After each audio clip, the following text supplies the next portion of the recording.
The chances of England storming the Brisbane fortress diminished to almost zero as the Reverend kept the assembled throng entranced on a sunny Sunday evening. David Warner held sway and the Gabba congregation applauded every stroke. Not so much with an alleluia as a "Come on, Aussie.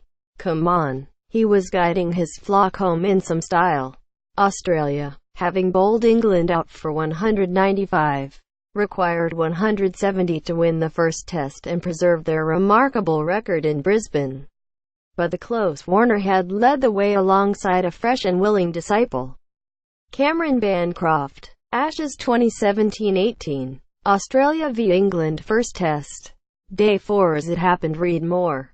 At the close, Australia were 114-0, with Warner on 60, Bancroft 51, and the retiring curator, Kevin Mitchell, could sleep easily. His remarkable record was intact, as Warner could no doubt confirm Australia have not lost at the Gabba since Robert Runcie was the Archbishop of Canterbury. The English bowlers lacked the pace or zip of their Australian counterparts as the sun beat down on a blameless strip of turf. Suddenly batting was a breeze. In part this was because the tourists had not had much respite since leaving the field on Saturday evening. Moreover, they lacked the pace that can overcome a true surface. After biding their time against the new ball and England's old guard, Warner in particular expanded his repertoire. Neither Chris Wokes nor Jake Ball could make an impression as Warner skipped around the crease.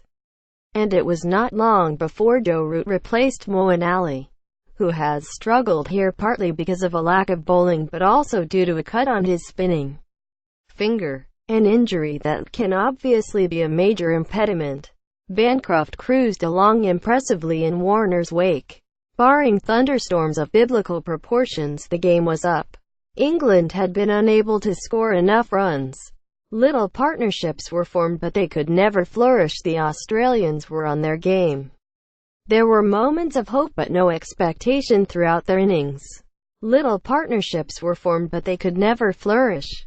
The Australians, even though their pace attack was not quite so ferocious as on Saturday night, were on their game. Root was required to undergo another concussion test before resuming his innings, and he showed no ill effects from Saturday's blow to the helmet.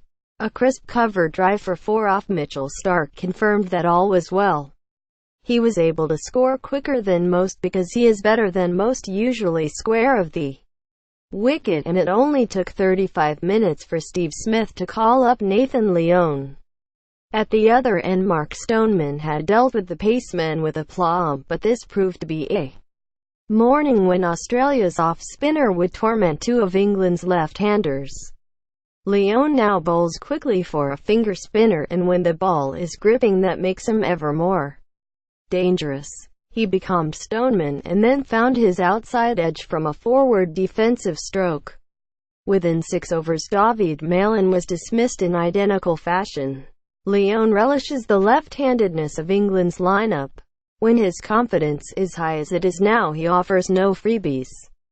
The only way one could imagine Stoneman and Malin scoring off him was from the occasional square cut. Of Lyon's 5 wickets in this test, 4 have been left-handers. Root played him far more easily, conjuring singles without much trouble. England, like Australia, leaned too heavily upon their captain for their runs.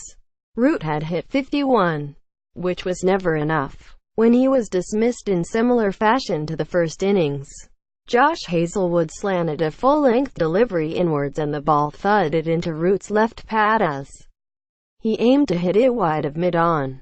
There is a chink here. Facebook, Twitter, Pinterest. England's Moeen Ali is stumped by Australia's wicket-keeper Tim Paine during the 4th day of the first Ashes test. Photograph. David Gray, Reuters. After lunch there was another tantalizing partnership for English supporters. Moeen Ali was determined to be proactive against Lyon, and he took 2 fours in an over with a lofted drive and a firm sweep. Johnny Bairstow skipped down the pitch and hit the off-spinner for 6 over mid-wicket. At last Lyon was being challenged, and oddly enough he was no longer as pinpoint accurate. Then came the excruciating dismissal for those in the English camp of Moen. The ball beat his outside edge as he pushed forward to Lyon, and Tim Payne whipped off the bails. Then the replays from every conceivable angle began. Was any part of Moen's boot behind one of the thickest, though perhaps not the straightest, of white lines ever painted on a cricket pitch? Umpire Chris Gaffney eventually concluded that the answer was no. So Moen's cameo was ended. So too were England's chances of setting Australia a taxing target. There was one other small partnership between Woakes and Bairstow that at least allowed the English supporters to dream as the score crept up to 185-6. But England would only muster another 10 runs.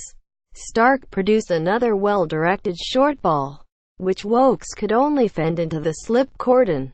Bairstow, no doubt sensing that he was running out of partners, tried an uppercut but only sent the ball straight into the hands of Peter Hanscom, who had been stationed at third man for just such a shot.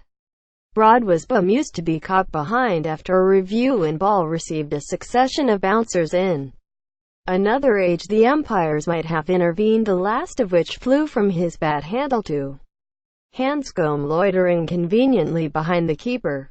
As in 2013-14, it is hard to imagine England's tail ever wagging against such a barrage.